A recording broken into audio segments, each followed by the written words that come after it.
What?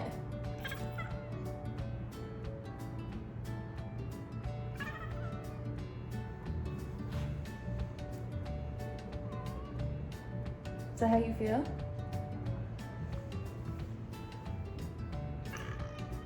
Good morning. I am on my way to get some dog food. We just ran out. Currently, I don't have any kind of stand in my car to hold my camera up, but I'll get one at some point. Then when I get back, I'll do a workout. I'm gonna try to figure out something fun to do today, just so I can make this interesting. And of course, I'm not gonna be looking at the camera right now because I'm paying attention to the road. So, you know, it's you or the road. I think the road wins. Wear your masks, kids.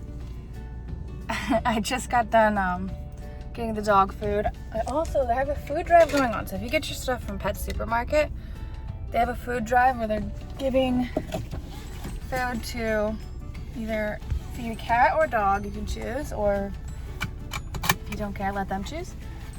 But I donated with that, of course, because anytime you give me a dog or a cat, just an animal that needs help, I'm gonna help them.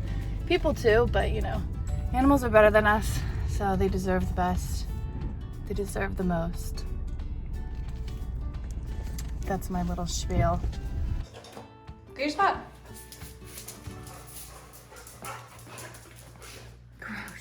Go to your spot. Good boy.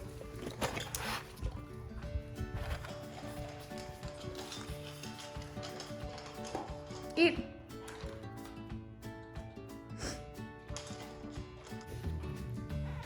Oh, Raja.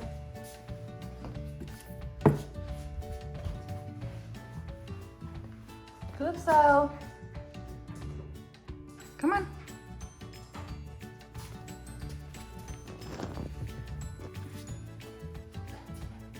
Well, I am making coffee.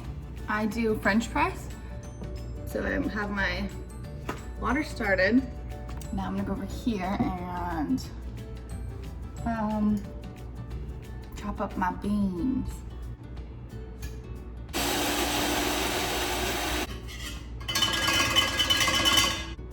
Beans, but not regular beans, coffee beans.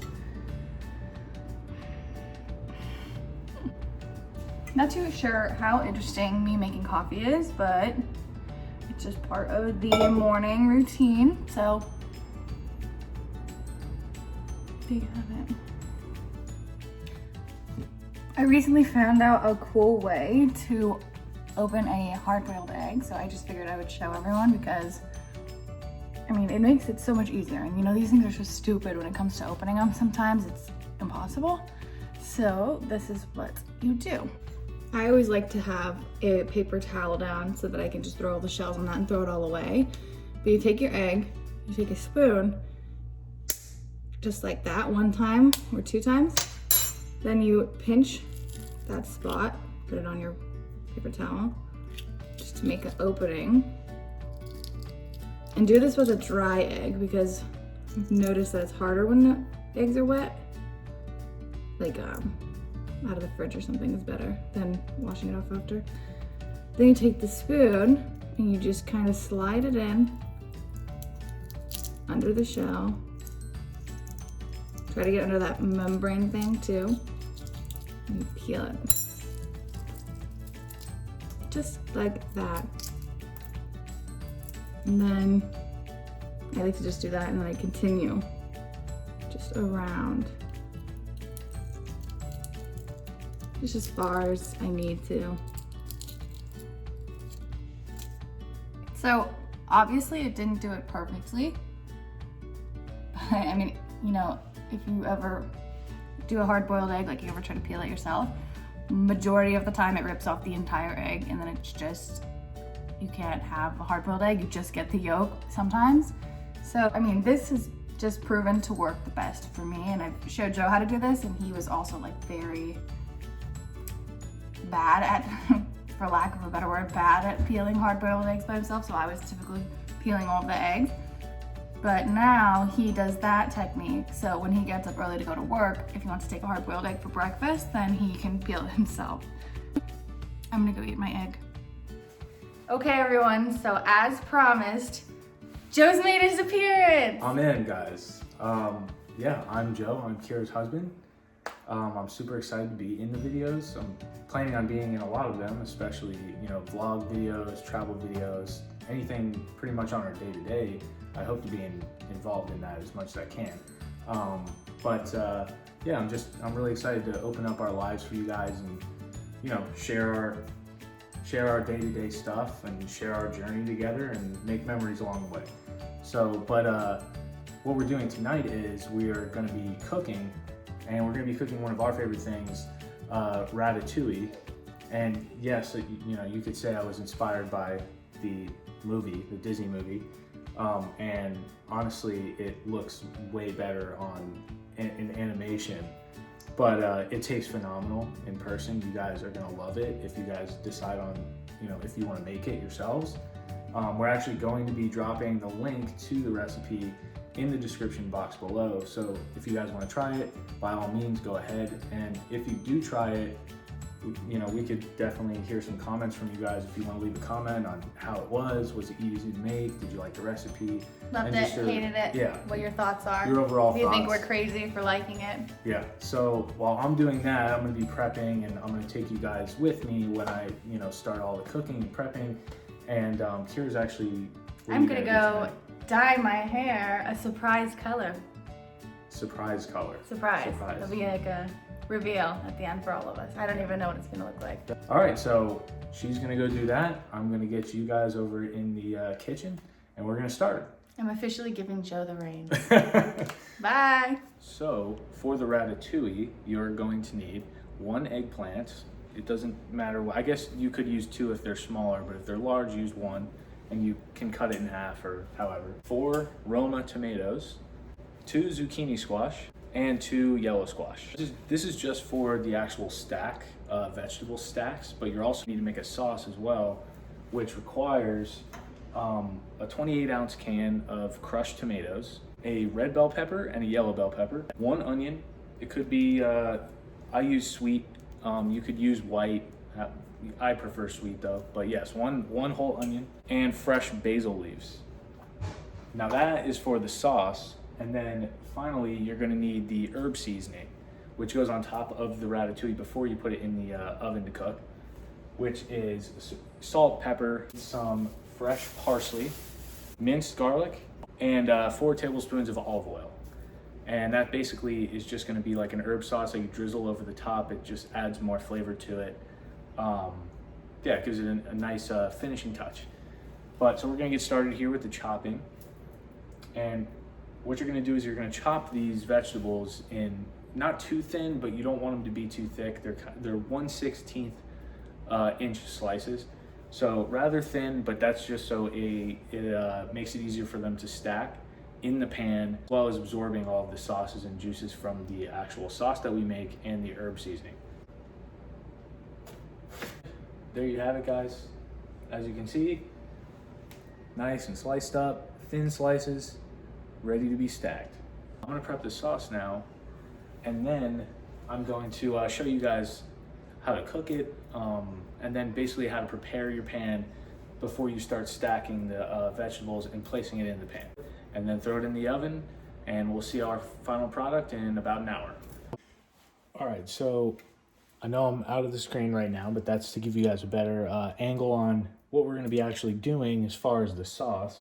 With your bell peppers, your chopped bell peppers, red and yellow, and your whole onion, just gonna have it set aside in a bowl. We're about to cook that.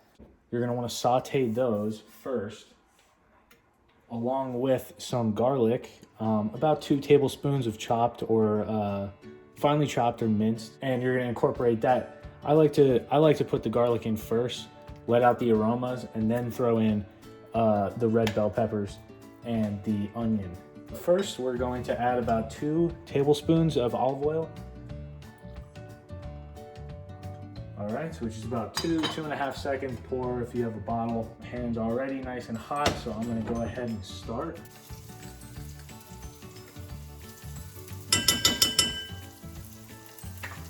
All right, I'm just gonna mix that around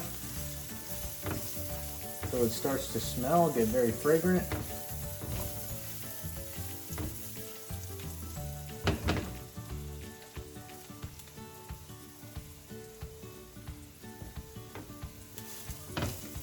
You don't want it to burn to the bottom. You don't want them to get too brown, just a little bit. My pan was already pre-warming, so it should be ready to go at this point. Now you're gonna incorporate those onions and bell peppers.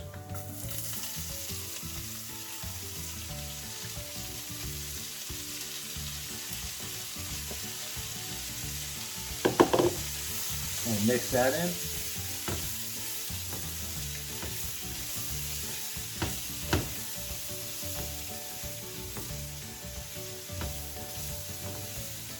Make sure they're nice and mixed in so that the oil gets on all of the vegetables and it cooks evenly. And you're gonna saute these until they get a translucent color, so they're a little bit see-through, a little softer to the touch.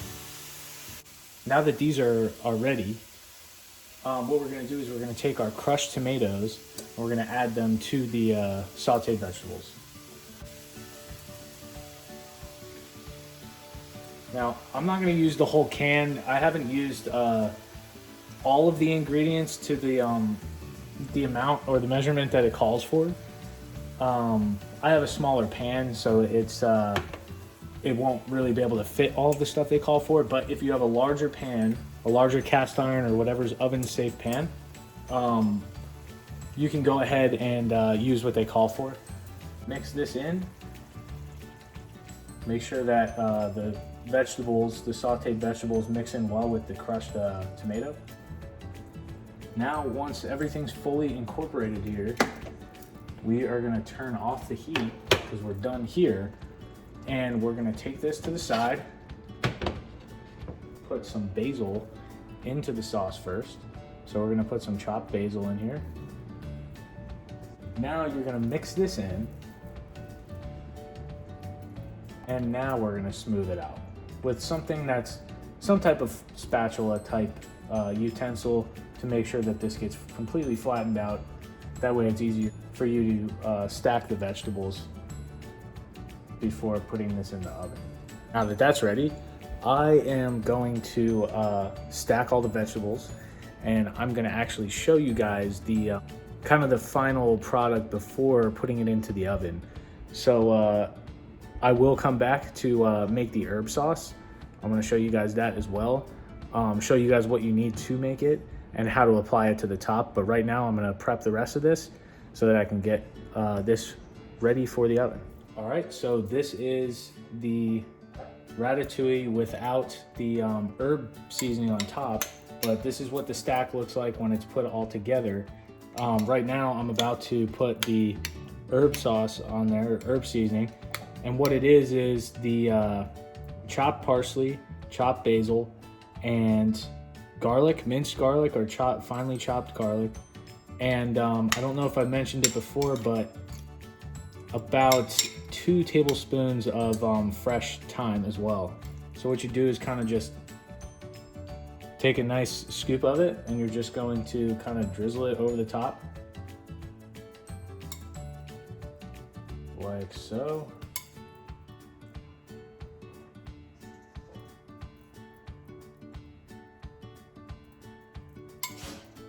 Get it all evenly spread out. It's gonna cook really nicely. When that's done, I am going to cover it up with some tin foil and then throw it in the oven, and we'll show you guys the final results in about an hour. So see you then. All right guys, this is the finished ratatouille. It looks amazing. I'm excited to get into this. And this is Kira's red hair. It's red. Oh my goodness. How do you like it? It's fun. It's crazy. It's different.